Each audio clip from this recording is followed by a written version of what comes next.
Bonsoir à toutes et à tous. Je m'appelle Guillaume Liéger, j'accompagne l'équipe d'En Marche pour l'organisation de la Grande Marche. Et je suis ravi de pouvoir vous expliquer un peu plus ce soir à la fois en quoi consiste cette Grande Marche, mais aussi vous expliquer comment vous pouvez y participer. J'espère que vous serez nombreuses et nombreux.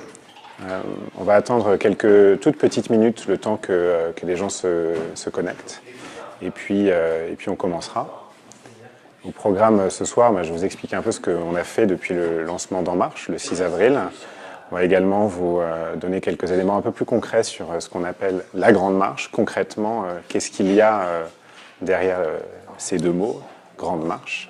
Et puis je vous donnerai un petit peu plus de détails sur comment vous pouvez devenir volontaire. Parce que la Grande Marche, c'est quelque chose qui ne va fonctionner que grâce à vous, que grâce aux volontaires qui vont un peu partout en France aller écouter les Français. Et je finirai par vous présenter l'application mobile, les questions en fait qui seront posées aux Français pendant toute cette opération jusqu'à la fin du mois de juillet. Je vois que des gens arrivent, c'est très bien. Je vais encore attendre un tout petit peu que tout se mette en place et je commencerai ensuite à vous donner un peu plus de détails. Donc je suis Guillaume Liéger, j'accompagne la Grande Marche.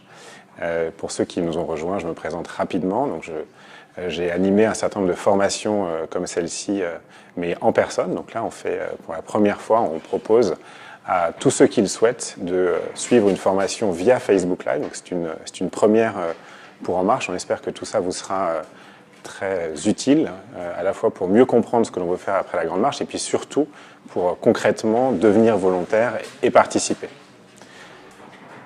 Ça fait 2 minutes qu'on est lancé. Alors moi-même étant alsacien, je suis très sensible à la ponctualité, donc je pense qu'on peut commencer. Alors pour tous ceux qui nous ont rejoints depuis 1 minute, je me présente une 3e fois et après c'est promis, c'est fini.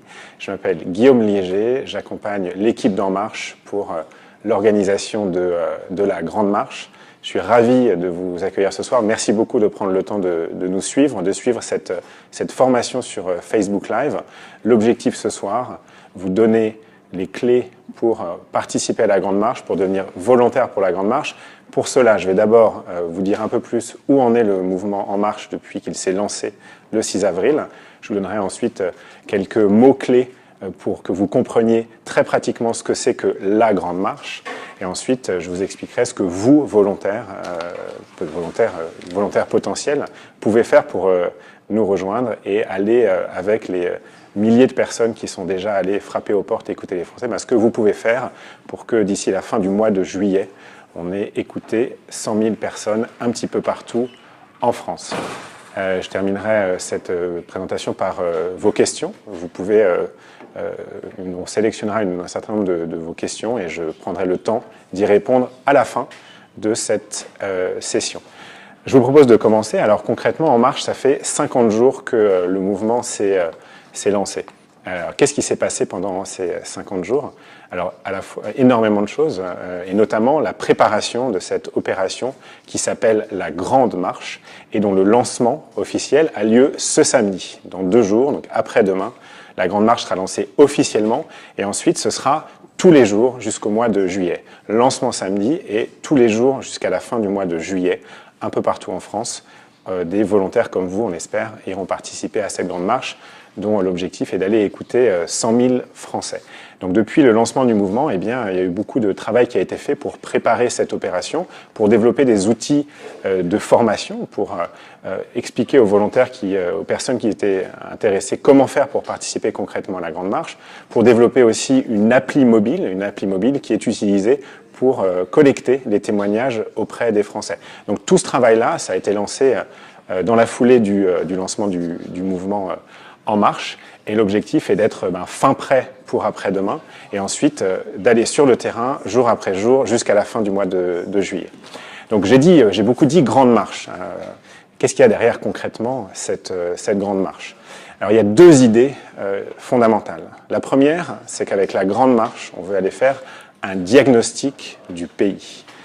Première chose. Deuxième chose, on veut faire ce diagnostic pas n'importe comment. on veut le faire en porte-à-porte. On veut aller voir les gens directement chez eux. Et je vous expliquerai un peu plus en détail pourquoi est-ce qu'on veut faire cela en porte-à-porte.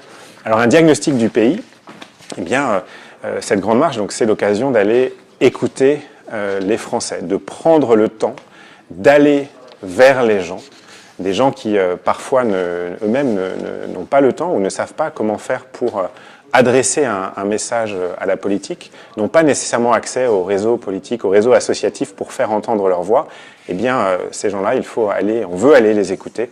Et donc, le premier objectif de la Grande Marche, c'est d'aller les écouter chez eux, en porte-à-porte. L'objectif est de faire un diagnostic de ce que pensent 100 000 Français qui sont représentatifs de l'ensemble de la population française, et de faire cela partout en France. Donc la Grande Marche, c'est quelque chose qui aura lieu, qui va se dérouler, qui a déjà d'ailleurs commencé. Il y a déjà eu des premières sessions de porte-à-porte un peu partout en France, que ce soit au centre de Paris, en banlieue de Strasbourg ou dans la campagne provençale. Ça a commencé, on a fait un certain nombre de tests déjà sur le terrain pour s'assurer que tout sera prêt pour le grand lancement, donc qui, je le répète, a lieu samedi 28, après-demain. Et ensuite, eh bien, tous les jours, des gens iront frapper aux portes pour écouter les Français. Et on espère que parmi vous qui nous suivez ce soir, il y en aura beaucoup qui seront tentés par cette aventure. J'ai beaucoup dit porte-à-porte. Vous vous demandez peut-être pourquoi est-ce qu'on fait du porte-à-porte. En fait, il y a plusieurs raisons. La première, je l'ai peut-être un peu glissée. Il s'agit d'aller au-devant de ceux et celles qui ne s'expriment pas d'ordinaire spontanément. Eh bien, pour cela, la seule façon de le faire, c'est de prendre le temps d'aller jusqu'à eux, d'aller sur le pas de leur porte. La deuxième chose, et là je vais vous demander, alors à la fois de me croire sur parole, mais en fait peut-être mieux d'aller le tester vous-même sur le terrain. Le porte-à-porte, c'est une expérience assez géniale. Les gens qui participent, en fait, c'est très rare que quelqu'un fasse du porte-à-porte une seule fois. Généralement, lorsqu'on en fait une première fois, on a envie d'en refaire parce que on va rencontrer des gens qu'on n'a pas nécessairement l'habitude de voir dans son quotidien. C'est une excellente façon de sortir de l'entre-soi et ça, croyez-moi, c'est vraiment une expérience assez géniale. Et je pense que derrière ça, il y a un peu l'idée que le mouvement a de proposer une façon un peu différente de faire de la politique. Première chose, d'aller au-devant des gens, ne pas attendre que tout le monde vienne à soi. Et ensuite, le faire à un moment aujourd'hui où les gens ne vont pas s'attendre nécessairement à ce que vous veniez les voir. Vous verrez, ils seront souvent surpris. Et vous serez surpris vous-même par l'accueil que vous recevrez lorsque vous irez faire du porte-à-porte. Et enfin, le porte-à-porte, ça vous permettra de découvrir des choses dont vous n'avez pas nécessairement idée tout près de chez vous. Il n'y a pas besoin de faire 500 km pour se confronter à une réalité très différente. Et ça encore, je pense que ça contribue à le fait que c'est une expérience qui est extrêmement enrichissante.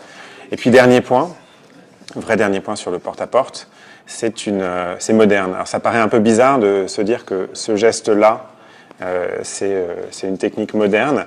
Mais alors je ne vais pas demander de me croire moi cette fois, je vais vous demander de croire quelqu'un de l'autre côté de l'Atlantique qui s'appelle Barack Obama. Barack Obama, il a toujours fait énormément de porte-à-porte. Alors lui, pendant ses campagnes électorales, mais il a continué à le faire, et les volontaires pour lui ont continué à le faire après même qu'il ait été élu, typiquement un peu avec le même objectif qui était d'aller écouter les gens. Donc le porte-à-porte, j'espère que ces quelques points vous convaincront d'essayer. Mais encore une fois, je pense que la meilleure chose à faire, c'est que vous testiez une première fois et que vous fassiez une idée par vous-même. Donc la Grande Marche, si je résume, c'est un grand diagnostic en porte-à-porte pour aller à la rencontre de 100 000 Françaises et Français un peu partout en France. Et pour cela, pour réussir cette Grande Marche, pour que d'ici la fin du mois de juillet, on ait parlé à 100 000 personnes, eh bien, on a besoin de vous, on a besoin de volontaires, on a besoin de vrais gens pour aller justement à la rencontre de ces Français. 4 000 volontaires, c'est notre objectif, d'avoir 4 000 volontaires qui participent à la Grande Marche. Et je vais vous faire un petit calcul rapide. 4 000 volontaires qui vont chacune faire 3 fois du porte-à-porte d'ici fin juillet, eh bien, grâce à ça, on aura ces 100 000 témoignages. Donc vous voyez que c'est à portée de main si vous nous rejoignez. Donc on a besoin de vous, on a besoin de volontaires. Il y en a déjà, il y a en tout et pour tout, il y a en tout 12 000 personnes qui ont déjà dit qu'elles étaient prêtes à participer à cette grande marche. Eh bien, maintenant, le travail de toute l'équipe d'En Marche, c'est de s'assurer que un maximum de ces 12 000 volontaires potentiels deviennent des volontaires actifs sur le terrain. Et puis, si on va même au-delà de 4 000 volontaires, eh bien, ce sera d'autant mieux. On ira d'autant plus vite pour aller collecter ces 100 000 témoignages. Mais on a besoin de 4 000 personnes qui vont chacune faire 3 fois du porte-à-porte. 3 fois du porte-à-porte d'ici la fin du mois de juillet, c'est à la portée de beaucoup de gens, j'espère. Et grâce à cela, on atteindra 100 000 témoignages. Alors, qu'est-ce qu'on va demander aux gens? Parce que c'est bien d'aller frapper aux portes, c'est bien de prendre ce temps-là, mais pour bien le faire, eh bien, l'équipe d'En Marche a élaboré un questionnaire. Et ce questionnaire, eh bien, il est disponible dans une appli mobile qui est téléchargeable sur les différents stores, que ce soit Android ou iOS. Et on vous expliquera d'ailleurs à la fin de ce Facebook Live comment vous pouvez, si vous êtes intéressé, eh bien, nous envoyer vos coordonnées afin qu'on vous explique, qu'on vous donne accès, qu'on vous donne un code d'accès à cette appli mobile pour que vous aussi, vous puissiez, autour de vous, aller interroger des gens. Ça peut être des voisins. Vous serez sûrement surpris si vous allez parler à vos voisins parce qu'ils vous raconteront. Ça peut être des collègues de travail, ça peut être des gens que vous rencontrez autour de l'école de vos enfants. Ça peut être des gens avec qui vous faites du sport, avec qui vous avez des projets associatifs. Il n'y a pas de limite. On veut vraiment s'assurer de parler à des Français de tous horizons, partout en France. Et donc, on va utiliser cette appli mobile pour collecter ces témoignages et collecter les réponses à ce questionnaire qui est organisé autour de 8 questions que je propose de vous expliquer, dont je propose de faire la liste maintenant et de vous donner un peu d'explication sur chacune de ces questions. La première question de la Grande Marche, eh bien, c'est si vous aviez une chose à demander à la politique, qu'est-ce que ce serait? Si vous aviez une chose à demander à la politique, qu'est-ce que ce serait? Donc vous allez voir, beaucoup des questions que je vais vous poser sont des questions ouvertes, c'est volontaire, puisqu'on veut être surpris nous-mêmes par les choses que l'on va entendre. Et surtout, on veut aussi collecter ce qu'on appelle entre nous des verbatims. Un verbatim, c'est une phrase un peu marquante que les gens que vous allez rencontrer vont pouvoir dire. Et ces verbatims, on veut pouvoir les enregistrer. Donc pour avoir un maximum de verbatims, pour susciter un maximum, j'allais dire, de réactions presque spontanées des gens qu'on va voir, eh bien, les questions sont volontairement formulées de façon ouverte. Et la première, vous l'avez vu, elle est très ouverte. Si vous aviez une chose à demander à la politique, qu'est-ce que ce serait? C'est la première question. La deuxième question, elle est un peu plus concrète. On va demander aux gens de regarder un peu autour d'eux et de citer une initiative concrète, un projet autour de chez eux qu'ils trouvent génial et dont ils aimeraient qu'on parle davantage. Ça peut être un projet associatif, ça peut être un proche qui a fait quelque chose de très simple. On a eu lors d'un porte-à-porte quelqu'un qu'on a rencontré qui nous a dit moi j'ai envie de parler de ma mère là, qui en ce moment accueille un réfugié syrien. Voilà, ça peut être quelque chose d'aussi simple que cela, ou ça peut être une association de quartier dont vous avez envie, dont vous trouvez le travail génial et vous aimeriez bien que on parle davantage de cette association, peut-être pour susciter d'autres vocations. Donc cette deuxième question, c'est pouvez-vous nous citer autour de vous une initiative concrète, y compris dans votre entourage, qui mériterait d'être connue et développée. Les questions suivantes, vous allez voir, elles fonctionnent par paire. La première, c'est qu'est-ce qui marche quel a été pour vous le meilleur moment depuis le début de l'année 2015 ? Le meilleur moment depuis le début de l'année 2015, alors on précise, vous verrez dans l'appli, on précise hors vie intime et amoureuse. On veut que les gens nous parlent de choses qui les ont marquées, qui leur ont plu depuis le début de l'année 2015, mais évidemment, on veut limiter ça, enfin on veut, disons, ne pas entrer dans un champ de la vie intime, c'est pour ça qu'on se permet de préciser cela. Et il y a une question un peu miroir qui est quel a été pour vous le pire moment depuis le début de l'année 2015, là encore, hors vie intime et amoureuse. Donc vous voyez des questions qui sont relativement ouvertes, et vous verrez en fait, quand vous irez parler aux gens, lorsque vous poserez ces questions, au fur et à mesure du questionnaire, ils sont de plus en plus à l'aise avec cette façon un peu ouverte de poser des questions. Ils sont de plus en plus à l'aise. Et ce qu'ils vous disent est de plus en plus riche. C'est pour cela que lorsque vous utiliserez notre appli mobile, La Grande Marche, on vous rappellera de collecter un maximum de verbatim, de phrases extrêmement marquantes que les gens vont prononcer. Un exemple, lors d'un porte-à-porte la semaine dernière, quelqu'un qui a été rencontré par des volontaires, à un moment donné, s'arrête en fait, il était en train de répondre à une question, et puis il s'arrête d'un coup et il dit cette phrase que moi, à titre personnel, j'ai trouvée assez marquante. Il disait, en fait, aujourd'hui, ce qui devrait marcher, c'est l'Europe, mais ce qui ne marche pas, c'est l'Europe. Dans cette phrase, je trouve qu'il y a énormément de choses. Il y a de l'espoir, il y a une envie, il y a un soutien à cette idée d'Europe, mais aussi un peu de dépit sur le fait que ça ne marche pas assez.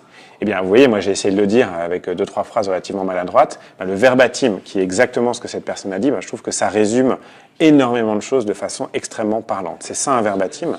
Et là encore, on aimerait en avoir énormément parce que c'est des choses qui rendent tous les témoignages que vous avez collectés extrêmement concrets.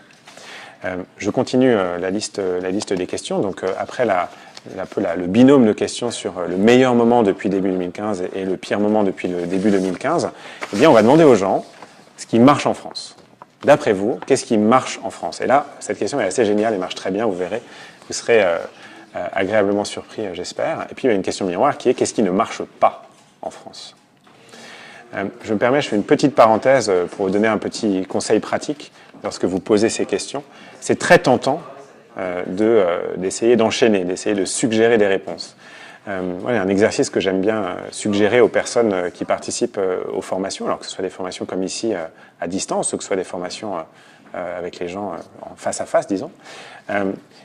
Comptez jusqu'à 5 dans votre tête une fois la question posée. Vous verrez, ces 5 secondes, c'est rien, ça passe hyper vite, mais c'est les 5 secondes qui mettront la personne en face de vous un peu à l'aise, lui permettront un peu de réfléchir, et puis c'est ça qui finalement suscitera des réponses de qualité, des réponses surprenantes. Donc ces deux questions, qu'est-ce qui marche en France, qu'est-ce qui ne marche pas en France, là encore, ce sont des questions ouvertes. Et puis on finit par un dernier binôme de questions. Le premier, qu'est-ce qui vous... concernant votre avenir personnel, qu'est-ce qui vous inquiète le plus?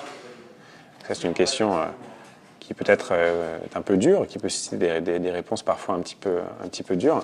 Mais on essaye de finir par une petite touche d'espoir, puisque la dernière question est toujours en ce qui concerne votre avenir personnel, quelle est votre plus grande source d'espoir? Ça, c'est la dernière question de ce questionnaire de la Grande Marche. Donc, les deux dernières questions concernant votre avenir personnel, qu'est-ce qui vous inquiète le plus? Et puis, la question miroir sur laquelle on termine, toujours concernant votre avenir personnel, quelle est votre plus grande source d'espoir? C'est la dernière de ces questions. Alors, ce n'est pas tout à fait fini, puisque pour terminer, on fait encore deux choses. On va demander quelques informations sur le profil de la personne, son prénom, son année de naissance et puis son activité professionnelle.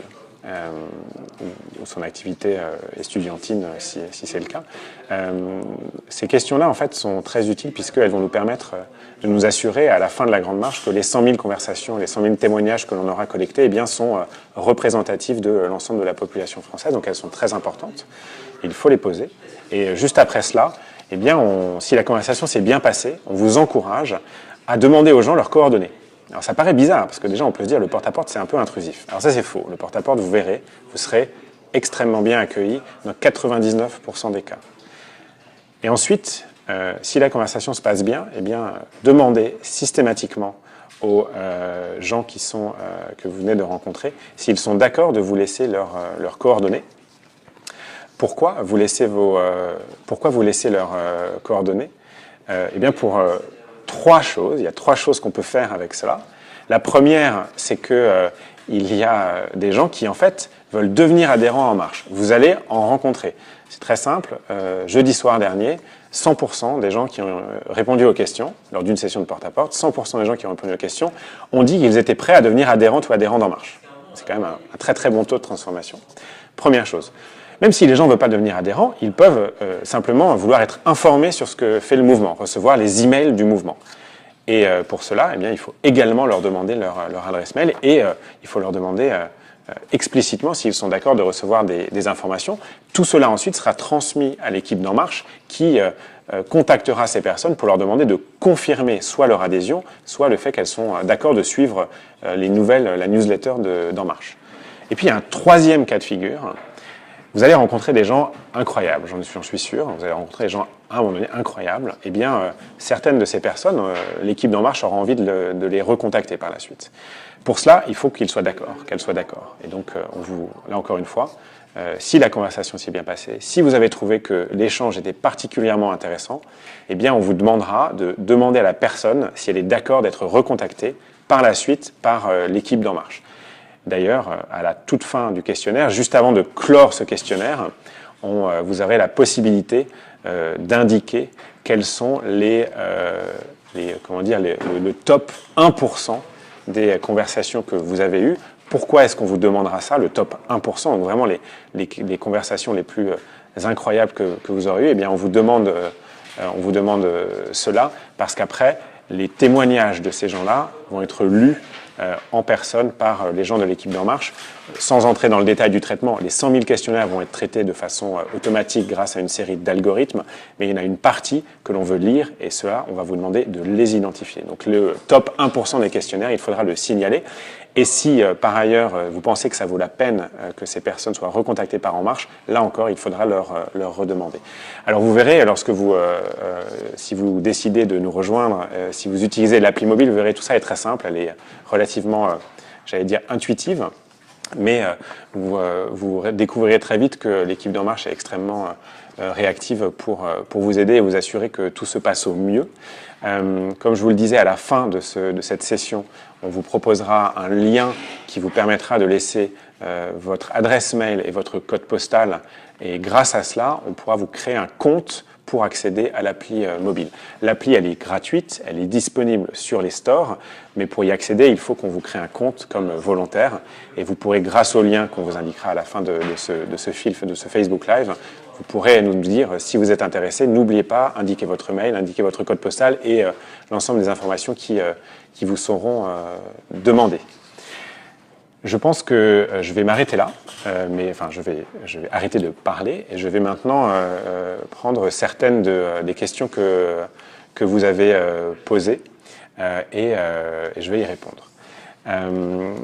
La première chose, alors quelqu'un a fait une remarque, Valérie de Buisson, le porte-à-porte c'est pas nouveau. C'est même très vieux, absolument. C'est pas nouveau, c'est même très vieux, mais c'est pas une raison pour pas en faire déjà. Le fait d'aller parler en direct à des gens, cette idée très simple que le contact direct, le contact humain, c'est quelque chose qui est enrichissant et efficace, absolument. C'est pas une idée nouvelle, et heureusement. Là, ce porte-à-porte, il est appliqué à quelque chose qui, en fait, a assez peu été fait, voire jamais été fait, en tout cas depuis plusieurs dizaines d'années en France.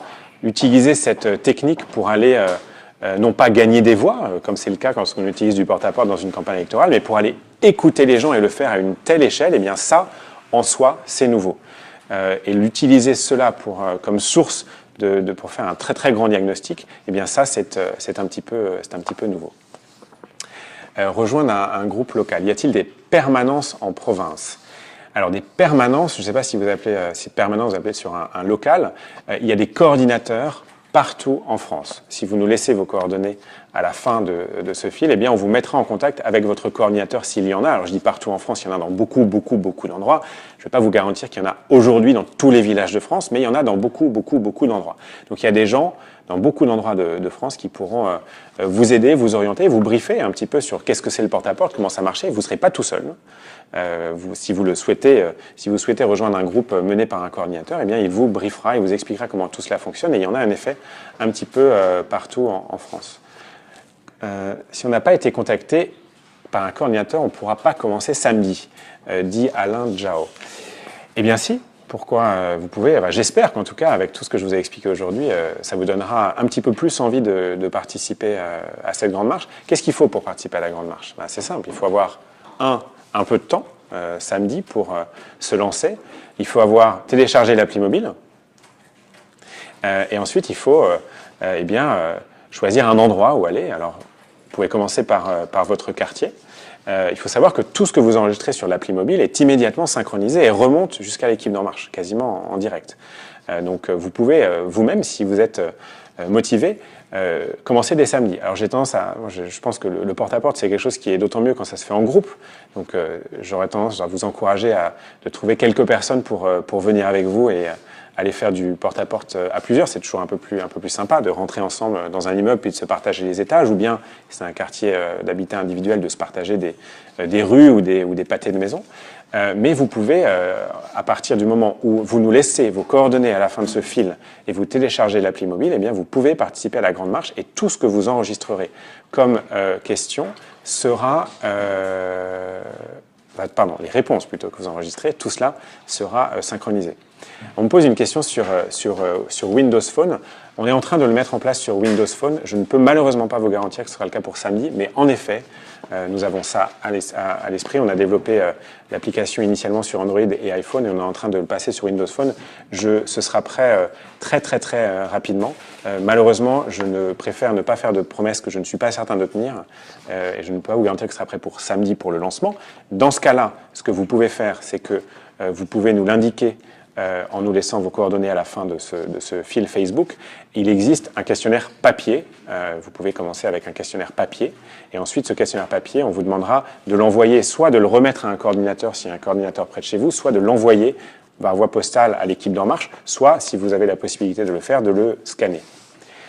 Comment est-ce qu'on se présente pour le porte-à-porte? C'est une excellente question. C'est très simple, on se présente comme on se présente normalement lorsqu'on arrive chez des gens. Donc, je vais faire comme si j'arrivais chez vous. Bonjour, je m'appelle Guillaume Liéger, je suis volontaire pour la Grande Marche, qui est une grande opération lancée par En Marche, le mouvement d'Emmanuel Macron, pour aller faire le diagnostic du pays en porte-à-porte. Auriez-vous quelques minutes pour répondre à mes questions? Aussi simple que ça. Je peux le refaire.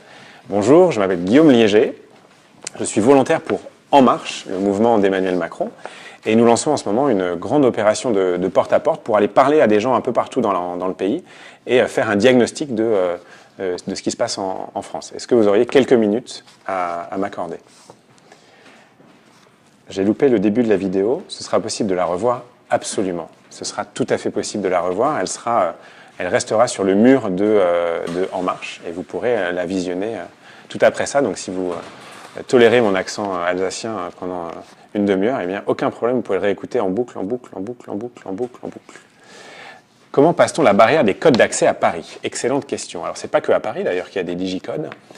Néanmoins, ça peut, en effet, paraître un obstacle insurmontable. Mais en fait, c'est pas le cas. C'est pas le cas. Pourquoi? Parce que le porte-à-porte, et d'ailleurs, je n'ai pas dit un mot là-dessus, c'est peut-être l'occasion de le faire, le porte-à-porte, ça se fait à des moments où il y a du passage. Quand est-ce qu'on fait du porte-à-porte? On le fait à un moment où les gens, où il y a un maximum de gens sont chez eux. Donc c'est quand? Eh bien, c'est le soir, après le travail. Il y a un maximum de gens chez eux, donc je dirais à partir de 17h30 en province, peut-être un peu plus tard à Paris, et puis on peut continuer jusqu'à 20h, 20h30 à Paris. L'idée est d'arrêter quand les gens se mettent à table. Donc à vous de voir quelles sont les habitudes culinaires de votre région. J'imagine que dans le sud, c'est un peu plus tard. En Alsace, d'où je viens, il ne faut surtout pas, les gens dînent extrêmement tôt. Plaisanterie à part. Donc ça dépend. Je vais vous dire, la règle générale, c'est quand les gens sont rentrés du travail. Donc on dit, si je devais donner une règle, c'est en province à partir de 17h30, à Paris 1 heure plus tard, et puis on va jusqu'à 20h, 20h30 maximum. Puis le week-end, eh ben, c'est la fin de matinée, avant le déjeuner, et la fin d'après-midi. Alors du coup, ça ne répond pas directement à la question des digicodes. Eh bien, si vous allez faire du porte-à-porte à un moment où les gens sont en train de rentrer chez eux, vous aurez du passage. Et donc qu'est-ce que vous faites? Vous attendez que des gens entrent ou sortent, et lorsqu'ils le font, vous allez vers eux, et vous vous présentez, comme je viens de le faire, et vous leur demandez s'ils sont d'accord de vous laisser entrer dans l'immeuble. Et en fait, dans la grande majorité des cas, pour ne pas dire tout le temps, eh bien, les gens vous laisseront entrer. Donc je dis tout ça d'expérience. J'ai eu la chance de faire du porte-à-porte dans quasiment un peu partout en France, donc dans des configurations très très différentes. Et eh bien, vous serez surpris, les gens sont beaucoup plus sympas que vous ne le pensez. Et si vous vous présentez extrêmement clairement, que vous dites que vous êtes volontaire pour En Marche, en gros, qu'il n'y a pas de doute sur le fait que vous n'êtes pas là pour leur vendre des aspirateurs ou les recruter comme témoins de Jéhovah, eh bien vous verrez qu'il n'y a aucun problème. Comment passe-t-on la barrière des codes? Oui, et donc du coup, à ce moment-là, ça tout simplement, comment est-ce qu'on passe la barrière des codes d'accès? C'est facile, on attend que quelqu'un rentre ou sorte. Et vous verrez, il y a même certains immeubles où en fait, il y a des sonnettes directement sur la porte d'entrée. Lorsque vous faites, à ce moment-là, eh bien, vous sonnez et lorsque quelqu'un répond, vous vous présentez de la même façon et vous demandez très poliment la permission de participer, de rentrer dans l'immeuble. Est-ce qu'il y a d'autres dates que samedi? En fait, tout le temps. Chaque jour est une occasion d'aller faire du porte-à-porte. Donc, pour cela, la meilleure façon de savoir s'il y a des actions organisées par un coordinateur près de chez vous, eh bien, encore une fois, c'est de nous laisser vos coordonnées à la fin de ce fil, afin qu'on les transmette aux coordinateurs et eux vous contacteront pour vous indiquer à quel moment il y a du porte-à-porte. Si vous vous sentez d'y aller dès maintenant, et j'espère que certains d'entre vous, j'espère que tout ce qu'on vous raconte depuis une demi-heure, ça a convaincu une partie d'entre vous que vous pouviez y aller dès maintenant, eh bien, vous pouvez aussi décider avec un petit groupe d'amis, d'aller en faire, vous, à n'importe quel moment. La Grande Marche, ça débute officiellement ce samedi, et ça va durer tous les jours jusqu'à la fin du mois de juillet. Tous les jours jusqu'à la fin du mois de juillet, parce qu'on veut avoir 100 000 conversations. Très bien, on va vous envoyer tout de suite un formulaire. Dans quelques minutes, vous retrouverez en lien à la fin de cette vidéo le formulaire pour donc, aller dans les commentaires. Vous verrez dans les commentaires, En Marche va poster un lien vers un formulaire pour que vous puissiez vous inscrire pour rejoindre la Grande Marche. Je vais m'arrêter là. Je vous remercie d'avoir passé cette demi-heure avec nous. Je vous souhaite une excellente soirée et une très bonne marche. Merci.